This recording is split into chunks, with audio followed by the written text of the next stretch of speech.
Assalamu alaikum wa rahmatullah. Si je n'ai pas fait de vidéo, c'est parce que j'étais fort occupée avec les médiations de couple et ma famille. Donc aujourd'hui, la vidéo s'intitule l'avarice. Alors aujourd'hui, je vais vous poser une question et tout le monde a droit à y répondre, homme comme femme. Car ceci est comme une sorte d'enquête, comme le prophète sallallahu alayhi wa sallam autorisé à faire. Aujourd'hui, des femmes qui sont mariées, à qui on interdit de travailler, on interdit réellement de travailler, on leur prend leur indépendance et on leur dit, toi, femme, tu n'as pas droit à recevoir d'argent. Tu n'as pas droit à vivre comme une femme normale. Pourquoi ? Parce que tu dois te débrouiller avec tes allocations et le fait que tu es mariée se présente comme je te nourris et je te loge, mais pas plus que cela. Donc là, je parle pas des hommes pauvres, je parle des hommes avec un bon statut qui se permettent de dire ça à leurs femmes. Que pensez-vous d'un homme qui ne donne pas d'argent à sa femme, qui cache son argent, qui cache sa carte bancaire, que quand la femme a besoin de quelque chose pour sa demeure, elle doit attendre d'avoir les allocations pour pouvoir acheter quelque chose qui lui plaît. Si maintenant c'est une famille nombreuse, ou même une famille peu nombreuse, la femme doit attendre la fin du mois pour subvenir à certains besoins qui lui sont individuels. Même qui, comme on dit des fois, la femme, je ne parle pas de la matérialiste. D'ailleurs, je commence à comprendre les gens qui deviennent matérialistes. C'est parce qu'ils ont eu un vécu avec un homme qui ne leur donnait pas d'argent. Et vice-versa. Dans l'islam, l'homme doit subvenir aux besoins de la femme.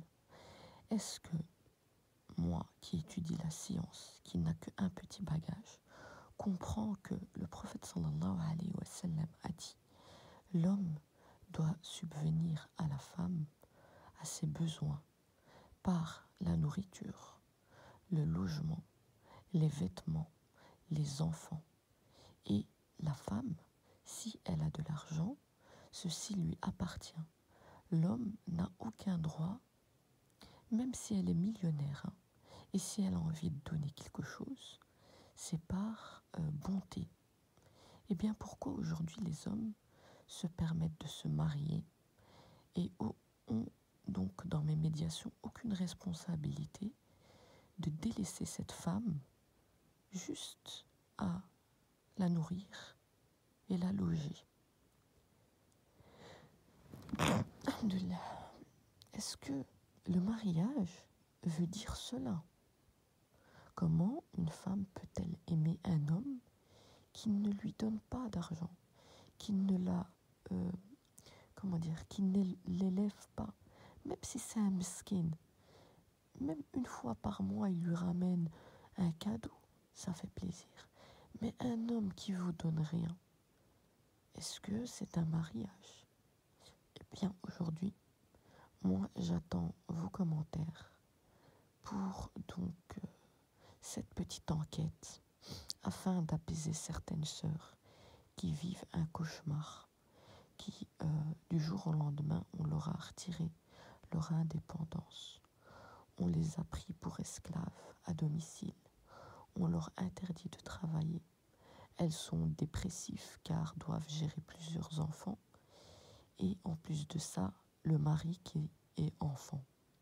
Malheureusement c'est une réalité. Ce n'est pas un mari que vous avez devant vous la plupart, mais un enfant que vous devez gérer.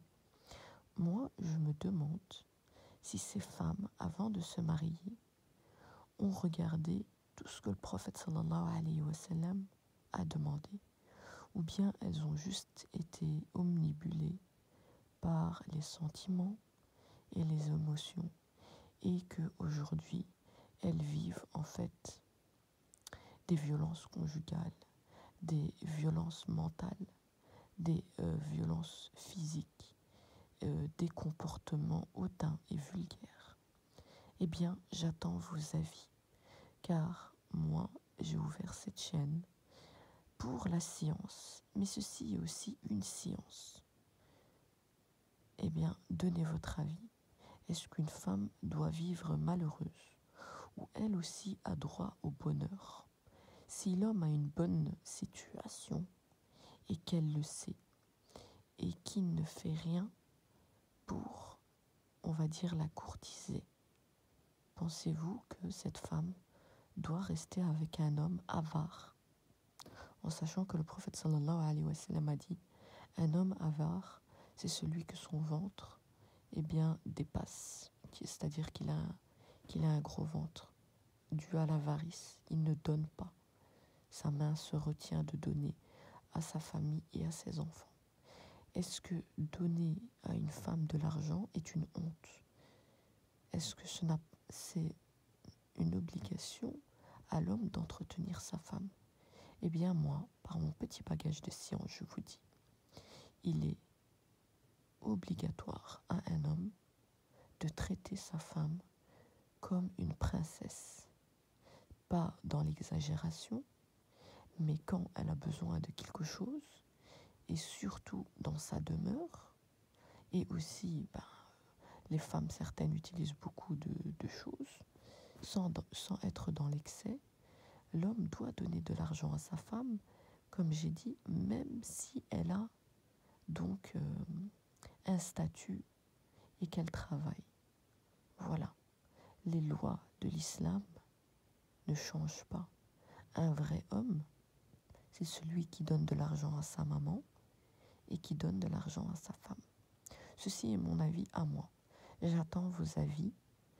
Voilà pourquoi je n'ai pas fait des vidéos, car j'étais surchargée de problèmes de couple et qu'il y avait donc un suivi et une médiation à faire avec certaines sœurs, et que dans ces médiations bénévoles, je retrouve beaucoup de cas qui vivent dans le cauchemar et dans le noir. Eh bien, à vous, assalamu alaikum.